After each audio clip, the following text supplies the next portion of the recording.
Today I'm going to resume my reading of Aion, Researches into the Phenomenology of the Self. Now, one of the critical things that Dr. Jung was doing here was providing us with a history of how the self, the God image, evolved through time. Key to this idea is the significance of evil. Dr. Jung is showing us through Aion that the Christian church wanted to pretend that evil doesn't exist or that it is just a privation of good. That would suggest that Hitler and Stalin emerged because they didn't get enough mother's milk or something to that effect. But Dr. Jung's belief, as evidenced by all the events of his lifetime, including World War I and World War II, was that evil is a great power, and we cannot afford to pretend that it isn't there. If you think about it in our own society today, and you think of something as bad, it's quite a different thing to think, well, they just didn't get enough good parenting when they were growing up, or something like that. But Dr. Jung's point throughout his psychology is the existence of the opposites as a source of psychic energy. And if you think of it in that way, then good and evil are opposites. And wherever you see something as good, there are evil things as well. It makes us think about people and events quite differently if we see them as evil, as opposed to, oh, well, he just didn't get enough mothering. In this chapter 5 of Aion, Dr. Jung is talking about Christ, a symbol of the self, which means that Christ is a symbol of the God image from a psychological point of view. Much of what is going on in this chapter 5 is the idea of Privatio Boni and Summum Bonum. Now, Privatio Boni was an idea that emerged in the Catholic Church, therefore it's a Latin term, and its basic meaning is the privation of good. And this is the idea that Christianity developed over the last 2,000 years, Summum Bonum, which means that God is the sum of all good, Summum Bonum, and that evil is Privatio Boni, which means the deprivation of good. So in these paragraphs, Dr. Jung is showing us how this idea evolved over time from the time of Christ. Chapter 89. These quotations show with what emphasis the reality of evil was denied by the Church Fathers. As already mentioned, this hangs together with the Church's attitude to Manichaean dualism, as can plainly be seen in St. Augustine. In his polemic against the Manichaeans and the Marchionites, he makes the following declaration. For this reason, all things are good, since some things are better than others, and the goodness of the less good adds to the glory of the better. Those things we call evil, then, are defects in good things, and quite incapable of existing in their own right outside good things. But those very defects testify to the natural goodness of things. But what is evil by reason of a defect must obviously be good of its own nature. For a defect is something contrary to nature, something which damages the nature of a thing, and it can do so only by diminishing that thing's goodness. Evil, therefore, is nothing but the privation of good, and thus it can have no existence anywhere except in some good thing. So there can be things which are good without any evil in them, such as God himself and the higher celestial beings, but there can be no evil things without good. For if evils cause no damage to anything, they are not evils. If they do damage something, they diminish its goodness, and if they damage it still more, it is because it still has some goodness which they diminish, and if they swallow it up altogether, nothing of its nature is left to be damaged, and so there will be no evil by which it can be damaged, since there is no nature left whose goodness any damage can diminish. Paragraph 90. The Liber Sententiarum ex Augustino says, quote, "Evil is not a substance, for as it has not God for its author, it does not exist, and so the defect of corruption is nothing else than the desire or act of a misdirected will." Augustine agrees with this when he says, quote, "The steel is not evil, but the man who uses the steel for a criminal purpose, he is evil." Where are we hearing that in our society today? Paragraph 91.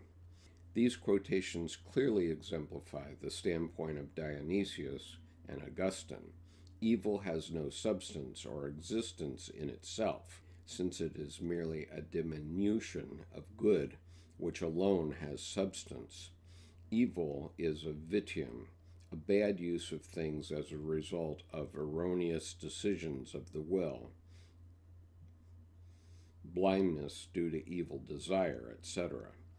Thomas Aquinas, the great theoretician of the Church, says with reference to the above quotation from Dionysius, quote, "One opposite is known through the other, as darkness is known through light. Hence also what evil is must be known from the nature of good. Now we have said above that good is everything appetible, and thus, since every nature desires its own being and its own perfection, it must necessarily be said that the being and perfection of every created thing is essentially good. Hence it cannot be that evil signifies a being or any form of nature. Hence it cannot be that evil signifies a being or any form or nature. Therefore it must be that by the name of evil is signified the absence of good. Evil is not a being, whereas good is a being. That every agent works for an end clearly follows from the fact that every agent tends to something definite. Now that to which an agent tends definitely must needs be befitting to that agent, since the latter would not tend to it save on account of some fittingness thereto. But that which is befitting to a thing is good for it. Therefore every agent works for a good. Paragraph 92. St. Thomas himself recalls the saying of Aristotle that the thing is the whiter the less it is mixed with black, without mentioning, however, that the reverse proposition, the thing is blacker the less it is mixed with white, not only has the same validity as the first, but is also its logical equivalent. He might also have mentioned that not only darkness is known through light, but conversely, that light is known through darkness. Paragraph 93. As only that which works is real, so, according to St. Thomas, only good is real in the sense of existing. His argument, however, introduces a good that is tantamount to, quote, convenient, sufficient, appropriate, suitable, unquote. One ought therefore to translate omne agens agit propter bonum as every agent works for the sake of what suits it. That's what the devil does too, as we all know. He too has an appetite and strives after perfection, not in good, but in evil. Even so, one could hardly conclude from this that his striving is essentially good. Paragraph 94. Obviously, evil can be represented as a diminution of good, but with this kind of logic, one could just as well say, the temperature of the Arctic winter, which freezes our noses and ears, is, relatively speaking, only a little below the heat prevailing at the equator. For the Arctic temperature seldom falls much below 230 degrees Celsius above absolute zero. All things on Earth are warm in the sense that nowhere is absolute zero even approximately reached. Similarly, all things are more or less good, and just as cold is nothing but a diminution of warmth, so evil is nothing but a diminution of good.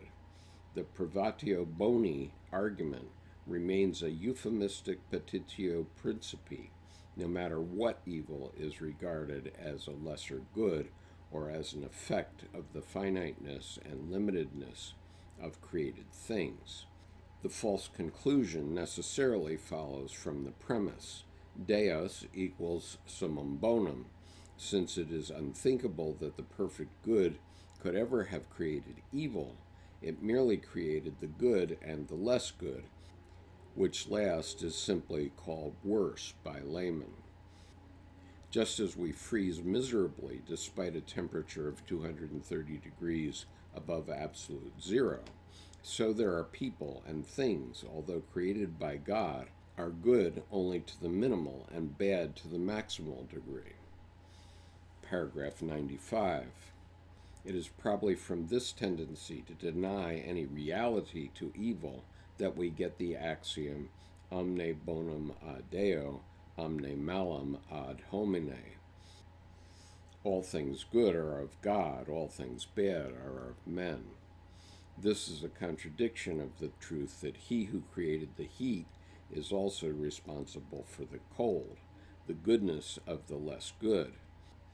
We certainly handed to Augustine that all natures are good, yet just not good enough to prevent their badness from being equally obvious. Paragraph 96. One could hardly call the things that have happened and still happen in the concentration camps of the dictator states an accidental lack of perfection. It would sound like mockery. Paragraph 97. Psychology does not know what good and evil are in themselves. It knows them only as judgments about relationships. Good is what seems suitable, acceptable, or valuable from a certain point of view. Evil is its opposite. If the things we call good are really good, then there must be evil things that are real too. It is evident that psychology is concerned with a more or less subjective judgment, i.e., with a psychic antithesis that cannot be avoided in naming value relationships. Good denotes something that is not bad, and bad something that is not good. There are things which, from a certain point of view, are extremely evil, that is to say, dangerous. There are also things in human nature which are very dangerous and which therefore seem proportionately evil to anyone standing in their line of fire. It is pointless to gloss over these evil things, because that only lulls one into a sense of false security. Human nature is capable of an infinite amount of evil, and evil deeds are as real as the good ones so far as human experience goes, and so far as the psyche judges and differentiates between them.